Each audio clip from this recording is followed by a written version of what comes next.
యాక్చువల్గా రాష్ట్ర దేశ పరిస్థితులను అవగాహన చేసుకొని అవపోసన బట్టి చేసిన పాలకులు ఎవరు లేరు. ఇక నా ఓన్ ఎక్స్పీరియన్స్ ఏంటంటే ఉమ్మడి ఆంధ్రప్రదేశ్లోనే గతంలో మర్రి చెన్నారెడ్డిది స్వర్ణయుగంగా చెప్తా ఉంటారు. యాక్చువల్గా ఆయన 78 నుంచి 80 మధ్య 2 ఏళ్ళు, తర్వాత 89 నుంచి 91 మధ్య 2 ఏళ్ళు, అంటే ఓవరాల్గా 4 సంవత్సరాలు 2 సార్లు ఆయన పాలించిన కాలంలో రాష్ట్ర ఆర్థిక క్రమశిక్షణను పూర్తిగా సంస్కరణల బాట పట్టించేలాగా పాలించారు. అప్పట్లో అంటే చాలామంది ది గ్రేట్ అంటే రోషయ్య లాంటి వాళ్ళు, నాదెండ్ల భాస్కర్ రావు లాంటి వాళ్ళు అంటే ఆయనకి ఇచ్చిన మార్కులు నెంబర్ 1 సీఎం అని. సో ఇప్పుడు ఇదంతా ఎందుకు చెప్తున్నానంటే ఉమ్మడి ఆంధ్రప్రదేశ్ ప్రయోజనాలను దృష్టిలో పెట్టుకొని ఏ పాలకుడు కూడా ఒక విజన్ని ఆవిష్కరించింది లేదు, ఒక మర్రి చెన్నారెడ్డి తప్ప గతంలో. ఆ తర్వాత వైఎస్ రాజశేఖర రెడ్డి ఎంతో కొంత పేద ప్రజలు మధ్యతరగతి వర్గాలను అప్లిఫ్ట్ చేసే దిశగా ఆయన పాలన సాగింది. ఆయన కూడా 5 ఏళ్లకు మించి ఎక్కువ పరిపాలించలేకపోయారు, తర్వాత అనంతలోకాలకు వెళ్ళిపోయారు. ఇక ఆ తర్వాత వైఎస్ జగన్మోహన్ రెడ్డిది స్వర్ణయుగంగా చెప్పుకుంటున్నారు. ఇప్పుడు ఇదంతా ఎందుకు చెప్పాల్సి వస్తుందంటే నిన్న వైఎస్ జగన్మోహన్ రెడ్డి ఆవిష్కరించిన వైసీపీ మేనిఫెస్టో ఏదైతే ఉందో పోయినసారి అంటే నవరత్నాల పేరుతో ఎట్లా అయితే రాష్ట్రాన్ని సంక్షేమం దిశగా పరుగులు పెట్టించారో, అభివృద్ధి పేరుతో పరుగులు పెట్టించారో దానికి మరికొంత మెరుగులు దిద్దేలాగా కొత్తగా ఏ హామీలు ఇవ్వలేదు, ఉన్న పథకాలకే కాస్త ఎక్కువ మొత్తం డబ్బులు జమ చేస్తూ ఆయన మేనిఫెస్టోను ఆవిష్కరించారు. ఇందులో ముఖ్యంగా చెప్పుకోవాల్సింది ఏంటంటే విద్యా వైద్య సంస్కరణలు ఎట్టి పరిస్థితుల్లోనూ ఆపేది లేదు, వాటిని మరింత ముందుకు తీసుకెళ్తాం.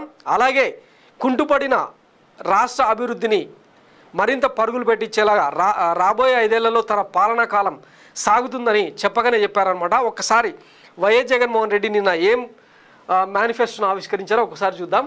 మొత్తంగా అంటే నవరత్నాలు 2.0 చంద్రబాబు చెప్పినట్టు 600 హామీలు ఏమీ ఇవ్వలేదు. ఆయన మొత్తం 9 రంగాల వారిగానే తన మేనిఫెస్టోను తీర్చిదిద్దారు. ఇదే తన విజన్గా చెప్పుకుంటూ వచ్చారు.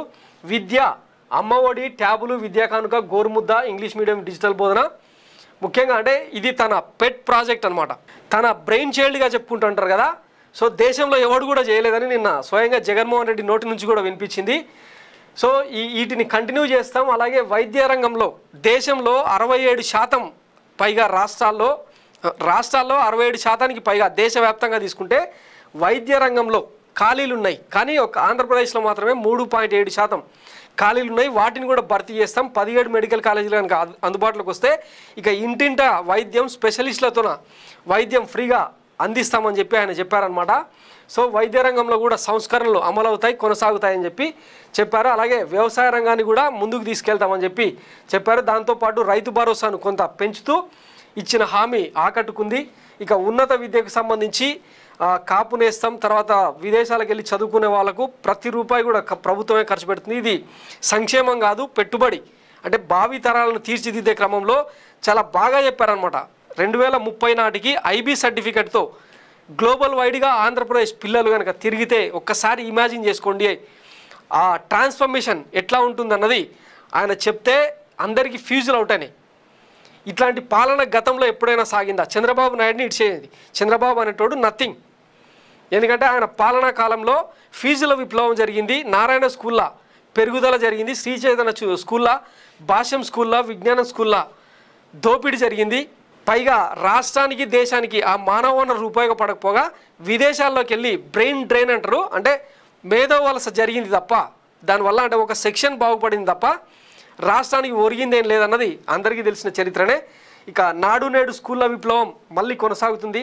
పేదల ఇళ్లకు సంబంధించి మళ్ళా అంటే ఇప్పటిదాకా 31 లక్షల మంది అర్హులను గుర్తించి వాళ్ళకు ఇంచుమించు ఇప్పటిదాకా 9 లక్షల మందికి పైగా జాగాలు ఇచ్చి ఇల్లు కూడా కట్టించడం పూర్తయింది. రాబోయే 5 ఏళ్లలో వాటిని కూడా పూర్తి చేస్తాం, కొత్త లబ్ధిదారులను కూడా ఎంపిక చేసి ఇస్తామని చెప్పి ఆయన చెప్పారు. మహిళా సాధికారతను మరింత ముందుకు తీసుకెళ్తాం. అలాగే సామాజిక భద్రత, అభివృద్ధి, ముఖ్యంగా 5 ఏళ్లలో అభివృద్ధిని, ముఖ్యంగా రాబోయే 5 ఏళ్లలో రాష్ట్రాన్ని అభివృద్ధి దిశగా ఎట్లా ముందుకు తీసుకెళ్తామన్నది సపరేట్గా చెప్పుకుంటూ వచ్చారనమాట. సో వచ్చే 5 ఏళ్లలో ఇవి పూర్తి చేస్తామని చెప్పుకుంటూ వచ్చారనమాట. పోలవరం ప్రాజెక్టు, వాస్తవానికి ఈ పోలవరం ప్రాజెక్టును చంద్రబాబు నాయుడు ఓన్లీ రాయపాటి సాంబశివరావు, మెగా కృష్ణారెడ్డి అంటే కొంతమందికి సంబంధించి కాంట్రాక్టర్లకు మేలు చేసేలాగా తన జేబు సంస్థలాగా ఏటీఎం లాగా ఎలా మార్చుకున్నాడో దాని క్రమంలో పోలవరం ప్రాజెక్టును అడ్డదిడ్డంగా ఎట్లా కట్టారు, దాన్ని రినోవేట్ చేసి రిపేర్లు చేయడానికే ఇంచుమించు ఈ 3.5 ఏళ్ళ 4 ఏళ్ళ టైం సరిపోయింది. దాని ద్వారా ఎస్కలేషన్స్ కూడా పెరిగిపోయినాయి. ఈ నేపథ్యంలో రాబోయే 5 ఏళ్లలో అంటే వచ్చే టర్మ్లో పోలవరం ప్రాజెక్ట్ని పూర్తి చేస్తామని వైఎస్ జగన్మోహన్ రెడ్డి హామీ ఇచ్చారు. అలాగే 17 మెడికల్ కాలేజీల నిర్మాణంలో ఉన్న 4 పోర్ట్లు, 10 ఫిషింగ్ హార్బర్లు, 6 ఫిష్ ల్యాండింగ్ సెంటర్లు, భోగాపురం ఎయిర్పోర్టు, ప్రభుత్వ బడులు, హాస్టళ్లు, అంగన్వాడీలు, ఆసుపత్రులు, నాడు నేడు, పేదలందరికీ ఇళ్ల స్థలాలు మొదలుపెట్టిన ఇళ్ల నిర్మాణ విప్లవం పూర్తి చేస్తాం. భూముల resurvey, aqua university, law university, doctor Abdul Haq university, గిరిజన ఇంజనీరింగ్ కాలేజీ, గిరిజన యూనివర్సిటీ, ఇప్పటికే మొదలుపెట్టిన అగ్రి టెస్టింగ్ ల్యాబ్లు, కోల్డ్ స్టోరేజ్లు, గోడౌన్లు, ఫుడ్ ప్రాసెసింగ్ సెంటర్లు, ఎడెక్స్ ద్వారా మరిన్ని ఆన్లైన్ వర్టికల్ ప్రపంచ ప్రఖ్యాత యూనివర్సిటీలో సర్టిఫికేషన్ మరింత ముందుకు, ఇప్పటికే ఉన్న ఇంగ్లీష్ మీడియంతో పాటు ఏటా ఒక్కో తరగతికి ఐబీ సిలబస్ లాంటివన్నీ ఈ 5 ఏళ్లలో పూర్తి చేస్తామని చెప్పారనమాట. ఒక్క పోలవరం ప్రాజెక్టు తప్పిస్తే మిగతా అన్ని కూడా 18 నెలల్లో అంటే సంవత్సరంన్నరలో అధికారం చేపట్టిన నెక్స్ట్ 1.5 ఇయర్లోనే వీటన్నింటిని పూర్తి చేస్తామని చెప్పి ఆయన చెప్పుకుంటూ వచ్చారనమాట. ఇది జగన్కు సంబంధించిన విజన్.